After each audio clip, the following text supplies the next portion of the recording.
Hello నమస్తే.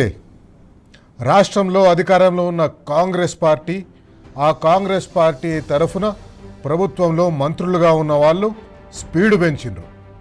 స్కాములు చేయడంలో స్పీడులు పెంచిండ్రు, పైసలు సంపాదించడంలో స్పీడ్ పెంచిండ్రు.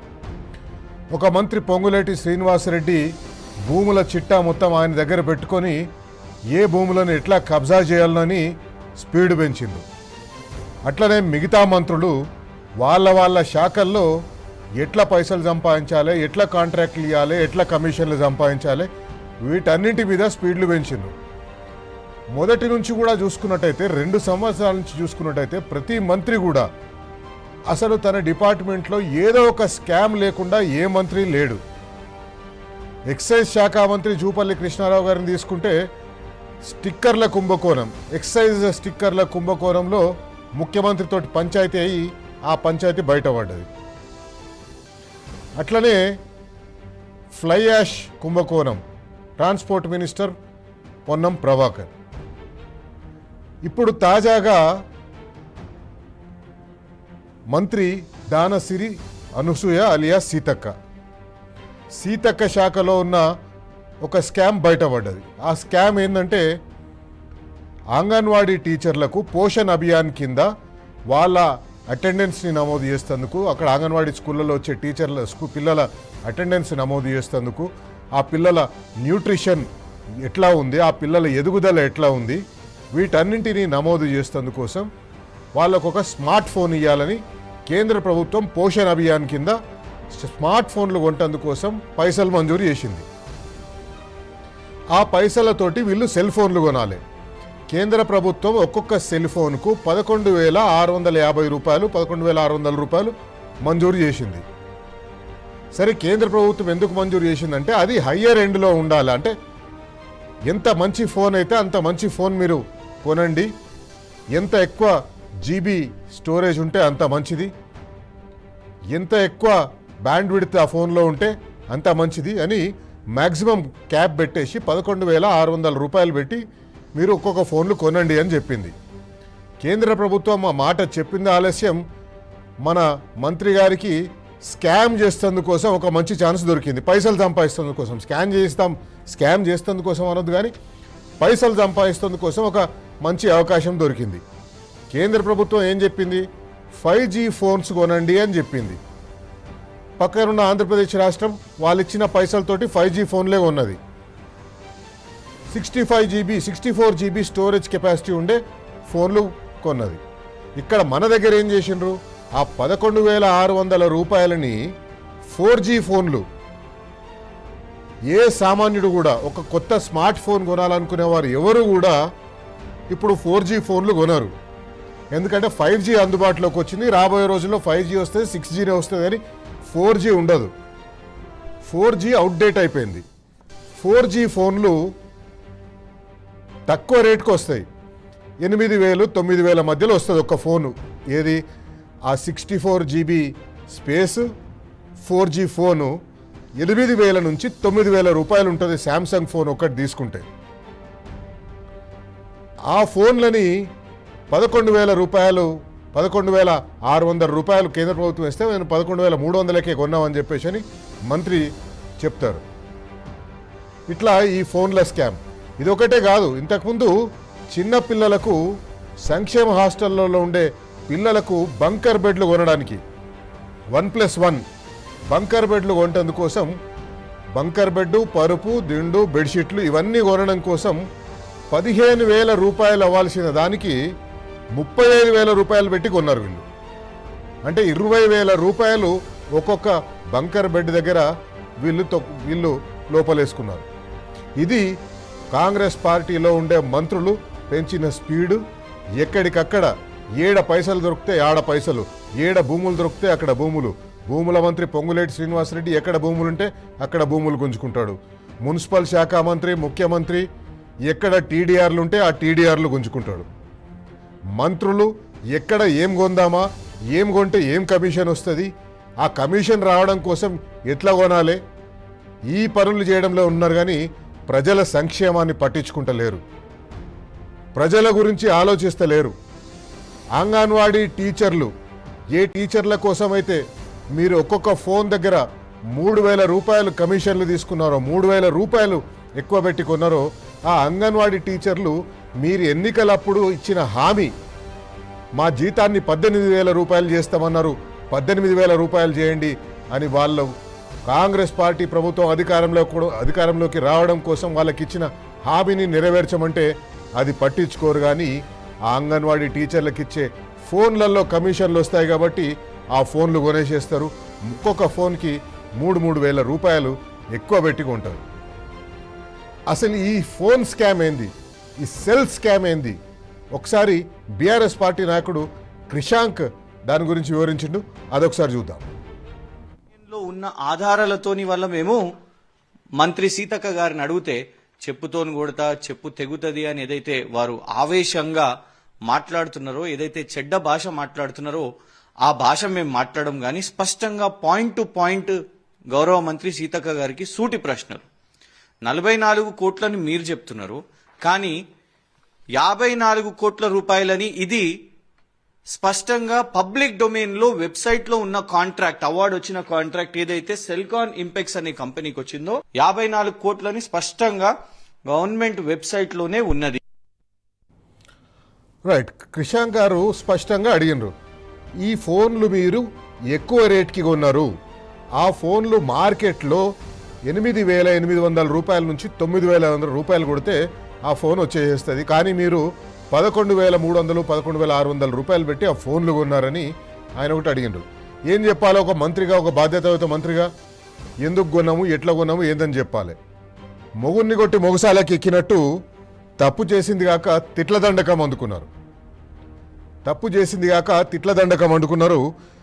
స్కామ్ చేసి అడ్డంగా దొరికిపోయినరు. ఇదేమని అడిగితే తిట్ల దండకం. కాంగ్రెస్ పార్టీ మంత్రులు చేస్తున్నదల్లా ఇదే. ముఖ్యమంత్రి రేవంత్ రెడ్డి మొదలుకొని మంత్రి పొంగులేటి శ్రీనివాసరెడ్డి, మంత్రి దానసిరి అనసూయ, వీళ్ళందరూ కూడా ప్రశ్నిస్తే తిట్ల దండకం అందుకుంటున్నారు. ఒకసారి దానసిరి అనసూయ సీతక్క ఏమన్నది ఈ స్కామ్ మీద, ఒక మంత్రిగా ఉండి ఎంత స్థాయి తగ్గి మాట్లాడిందో ఒకసారి చూడండి. చెప్పు చెప్పు లేకుంటే తప్పుడు మాటలు మాట్లాడు, చెప్పు చెప్పు లేకుంటే తప్పుడు మాటలు చూసిన ఒక మంత్రిగా ఉండి అవినీతి ఆరోపణలు వస్తే స్పష్టంగా ఆధారాలతో సహా, డాక్యుమెంట్లతో సహా అవినీతి ఆరోపణలు వస్తే రియాక్ట్ కావాల్సిన పద్ధతి ఇదేనా? అట్లనే పొంగులేటి శ్రీనివాసరెడ్డి భూ దోపిడీ, అక్రమ మైనింగు, భూ కబ్జాలు, వీటన్నింటినీ హరీష్ రావు గారు ప్రశ్నించి ఈ మధ్య కాలంలో మీకు అందరికి ఒకసారి గుర్తు చేయాలి. ఇవన్నీ మీకు ఎందుకు గుర్తు చేయాలంటే ప్రతిరోజు మీకు గుర్తు చేయాలి. ఎందుకంటే ఈ మంత్రులు వాళ్ళు పరిపాలన చేయండి, ప్రజలకు మేలు చేసే పనులు చేయండి అని చెప్పి ప్రజలు ఓట్లేసి వాళ్ళని అధికారంలో కూర్చోబెడితే వాళ్ళ స్వలాభం చూసుకొని వాళ్ళ సొంత ఆదాయం కోసం వాళ్ళు స్కాములు చేసుకుంటా, భూ కబ్జాలు చేసుకుంటా, అక్రమ మైనింగ్లు చేసుకుంటా ప్రజల అభివృద్ధిని, ప్రజల బాగోగుల్ని పక్కన పెట్టి వాళ్ళ కుటుంబాల బాగోగుల్ని చూస్తున్నారు. ఒకసారి హరీష్ రావు గారు ఏం మాట్లాడినో చూద్దాం పొంగులేటి శ్రీనివాసరెడ్డి మీద. నేను సింపుల్ ఒక మాట అంటున్నా, నువ్వే అంటున్నావు ఇది ప్రభుత్వ భూమి, మేము సుప్రీంకోర్టులో వేసినాము, మా ఆర్డీఓ వేసిండు అన్నావు. ప్రభుత్వ భూమి అయితే నీ హైడ్రా గడివిక్తుందా? ప్రభుత్వ భూములు కాపాడడానికి, చెరువులు కాపాడడానికే కదా హైడ్రా. వెళ్ళండి, నేను మంత్రి గారిని కోరుతున్న, నిజాయితీ ఉంటే, చిత్తశుద్ధి ఉంటే తక్షణమే ఆ కాంపౌండ్ వాళ్ళు తొలగించండి, బౌన్సర్లను, ఆ ఆక్రమణదారులపై క్రిమినల్ కేసులు పెట్టండి, అరెస్ట్ చేయండి, ఆ భూమిని ప్రభుత్వం స్వాధీనం చేసుకోండి, ఆ భూమిలో సాగు చేసుకున్న రైతులకు ఎంట్రీ ఇవ్వండి. 2.5 ఏళ్లుగా రెవెన్యూ మంత్రిగా మరి నువ్వేం చేస్తున్నావు? ప్రభుత్వ భూమి అని నిన్న చెప్పినావు కదా. If it is government land, why government is not taking action? As per the land ceiling act, RDO is the custodian of the sealing lands. Then what is that RDO is doing?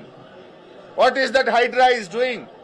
పేదోళ్ళ ఇండ్ల మీదకి శనివారం ఆదివారం పై రాత్రికి రాత్రే కూలుస్తారు. High court స్టేలున్నా కూల్చే Hydraa ఇక్కడ a stay లేదు. In fact high court order ఉంది, ఇది గవర్నమెంట్ ల్యాండ్, ఇది సీలింగ్ ల్యాండ్ అని హైకోర్టు ఆర్డర్ ఉన్నా కూడా హైడ్రా ఎందుకు కళ్ళు మూసుకున్నది? హైడ్రా ఎందుకు యాక్షన్ తీసుకోవడం లేదు? దీనికి సమాధానం ఎందుకో చెప్పడు మంత్రి గారు. అక్క, నువ్వు సెల్ ఫోన్లకు ఎక్కువ ధర పెట్టి కొన్నావు, సెల్ ఫోన్లలో అవినీతి జరిగింది. నీ దగ్గర ఉన్న శాఖలో నువ్వు కొన్న ఫోన్లలో ఒక్కొక్క ఫోన్కు 3,000 పెట్టుకున్నావు అక్క అని దానసిరి సీతక్క మీద, అనసూయ మీద కామెంట్ చేస్తే చెప్పు తీసుకొని కొడతానది. హరీష్ రావు గారు నాదర్గుల్లో ఇవన్నీ ప్రభుత్వ భూములు, 373 ఎకరాల ప్రభుత్వ భూములవి. ఆ ప్రభుత్వ భూములని మీరు ఎందుకు కాపాడతలేరు అని ప్రశ్నిస్తే ఇంకొక మంత్రి పొంగులేటి శ్రీనివాసరెడ్డి తిట్ల దండకం అందుకున్నాడు. ఆయన తిట్ల దండకాన్ని కూడా మీరు ఒకసారి చూడాలి. మేము మీకు ఇవి ప్లే చేయొద్దు అనుకున్నాం, కానీ మీకు తెలవాలి ఈ మంత్రులు ఏ రకంగా మాట్లాడుతున్నారు, ఏ రకంగా అవినీతి చేస్తున్నారు, వాళ్ళని అవినీతిని ప్రశ్నిస్తే ఎట్లా మాట్లాడుతున్నారు అని మీరు చూడాలి, మీకు తెలవాలి. కాబట్టి ఇది చూపిస్తున్నాం. ఒకసారి పొంగులేటి శ్రీనివాసరెడ్డి ఏ రకంగా మాట్లాడిండో చూద్దాం. హర్షారెడ్డి గురించి చెప్తాడు, దీంట్లో పార్ట్నర్ అంటాడు. ఏ 3 కంపెనీలు అయితే ఈనాడు ఈ ప్రాపర్టీని క్లెయిమ్ చేస్తున్నాయో, ఏది ఈ భూమి మాదని క్లెయిమ్ చేస్తున్నాయో, ఆ ప్రైవేట్ లిమిటెడ్ కంపెనీలలో నా పెళ్ళం గాని, నా కొడుకు గాని, నా కుటుంబ సభ్యులు గాని ఎవరైనా ప్రైవేట్ లిమిటెడ్ కంపెనీల్లో ఉంటే ఛాలెంజ్. కాంగ్రెస్ పార్టీ ప్రభుత్వంలో ఉన్న ముఖ్యమంత్రి, మంత్రులు అందరూ కూడా ఎప్పటికప్పుడు వాళ్ళు గద్దెనెక్కిన మొదటి రోజు నుంచే ఎక్కడ ఏ భూములు ఉన్నాయి, ఎక్కడ ఏ కాంట్రాక్ట్లు ఉన్నాయి, ఎక్కడ ఏ కాంట్రాక్టర్ని పట్టుకోవాలి, ఏ కాంట్రాక్టర్కు బిల్లులు చెల్లిస్తే కమిషన్లు వస్తాయి, ఏ కాంట్రాక్టర్కు కాంట్రాక్ట్ ఇస్తే కమిషన్లు వస్తాయి, ఇట్లా ఈ కమిషన్ల చుట్టే వాళ్ళ పరిపాలన, వాళ్ళ నిర్ణయాలు జరుగుతున్నాయి తప్పిస్తే ప్రజలకు మేలు చేసే దాంట్లో ఎక్కడ కూడా జరిపిస్తలే. అందుకే కేటీఆర్ గారు అన్నారు, దాచుకో.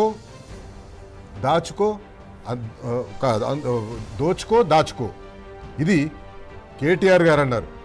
మంత్రులందరూ దోచుకుంటున్నారు, దోచుకున్న సొమ్ముని దాచుకుంటున్నారు. ఇదే ఈ మంత్రులు చేస్తున్నది. ప్రజలకు తెలవాలే. ప్రజల కోసం టీ న్యూస్ ప్రశ్నిస్తుంది, మీ అందరి తరఫున టీ న్యూస్ ప్రశ్నిస్తుంది. ఒకసారి కేటీఆర్ గారు ఏమన్నారో చూద్దాం. ఇవాళ రాష్ట్రంలో ఎంత గలీజ్ రాజకీయం అయిపోయిందంటే ముఖ్యమంత్రి లెక్క లేడు, మంత్రి లెక్క లేడు, ఎమ్మెల్యేలు లెక్క లేరు.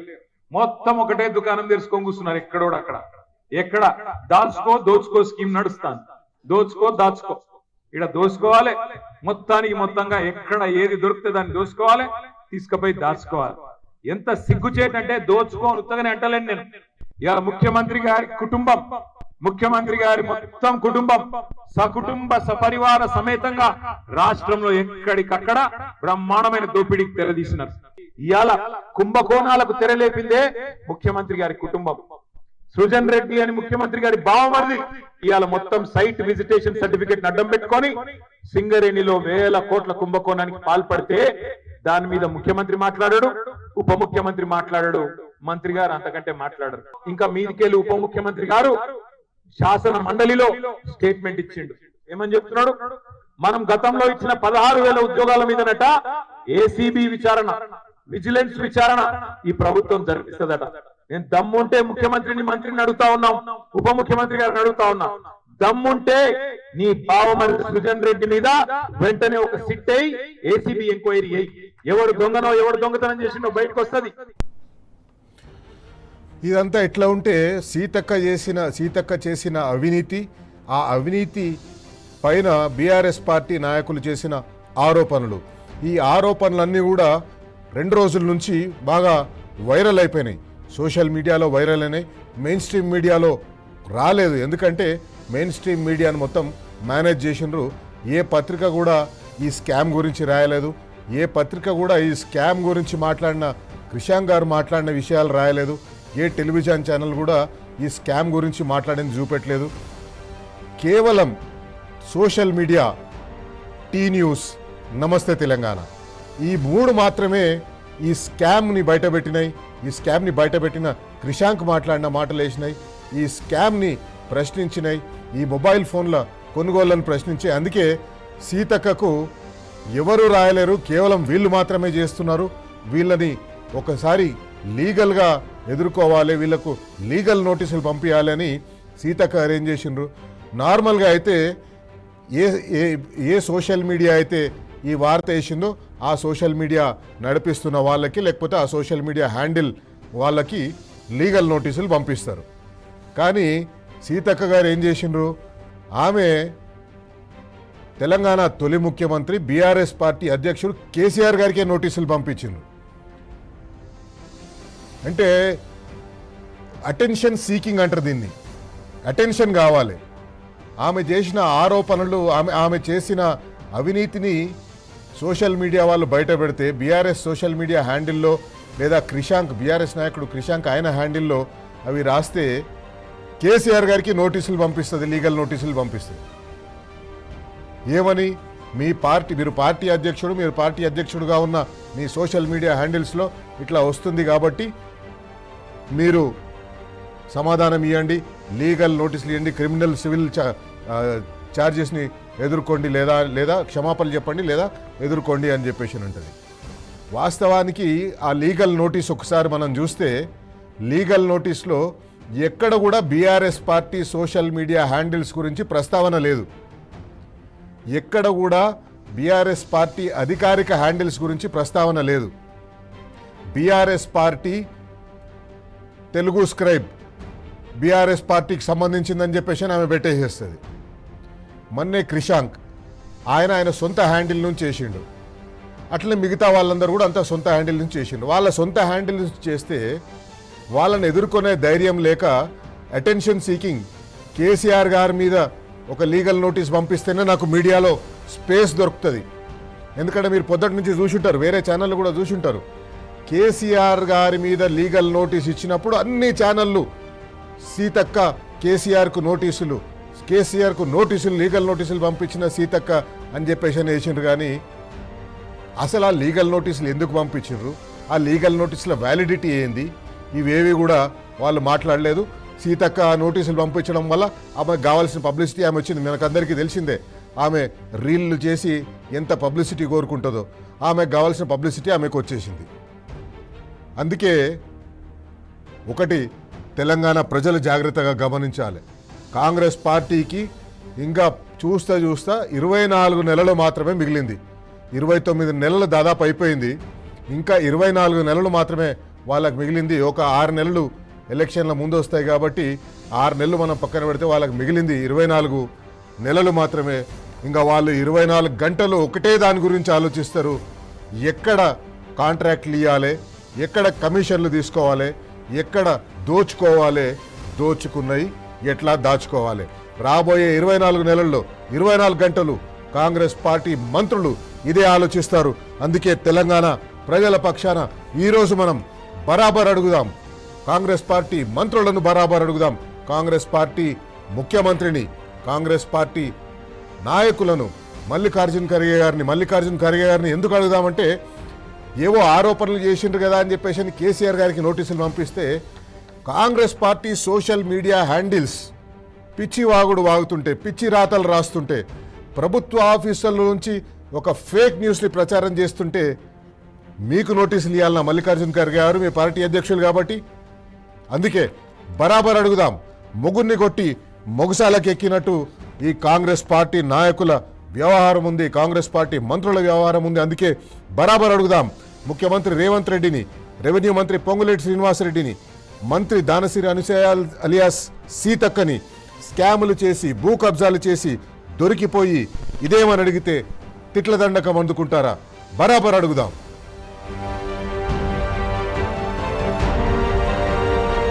ఏ పని చేసినా స్కామ్, ఏం కొన్నా స్కామ్, కూర్చుంటే స్కామ్, లేస్తే స్కామ్. ఒక సంతకం పెడితే ఎన్ని పైసలు వస్తాయో ఆలోచించి సంతకాలు పెడుతున్నారు. కానీ ఒక సంతకం పెట్టడం వల్ల ప్రజలకు మేలు జరుగుతుందా లేదా అని ఆలోచించరు. సంతకం పెడతామని చెప్పిన 6 గ్యారంటీలు ఒకటి కూడా అమలుకి నోచుకోలేదు. అందుకే బరాబర్ అడుగుదాం. స్కూల్ పిల్లలకు యూనిఫామ్లు కొన్నా స్కాములు చేస్తారా? మొబైల్ ఫోన్లు కొన్నా స్కాములు చేస్తారా? బంకర్ బెడ్లు కొన్నా స్కాములు చేస్తారా? దోచుకోవడానికైనా తెలంగాణ ప్రజలు మీకు అధికారం ఇచ్చింది. బరాబర్ అడుగుదాం.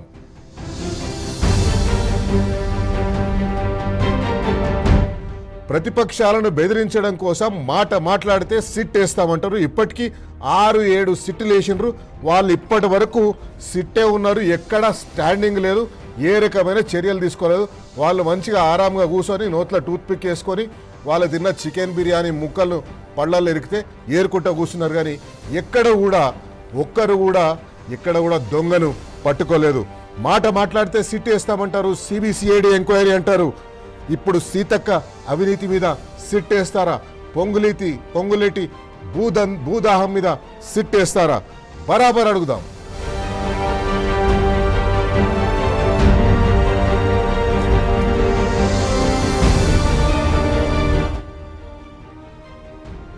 ఎస్, బరాబర్ అడుగుదాం. ఈరోజు మన కార్యక్రమంలో ఈ మొత్తం స్కామ్, ఈ ఫోన్ల స్కామ్ మొదటి నుంచి కూడా మనం ఒక రకంగా చూసుకుంటే కాంగ్రెస్ పార్టీ లిస్టు చెప్పుకుంటూ పోతుంటే A to Z స్కామ్లు అయిపోతాయి. వాళ్ళు 2 సార్లు యూపీఏ ప్రభుత్వం కేంద్రంలో ఉండి ఎన్ని స్కాములు చేసిందో ఈ 2 సంవత్సరాలు అధికారంలో ఉండి కాంగ్రెస్ పార్టీ అంతకంటే ఎక్కువ స్కాములు చేసింది.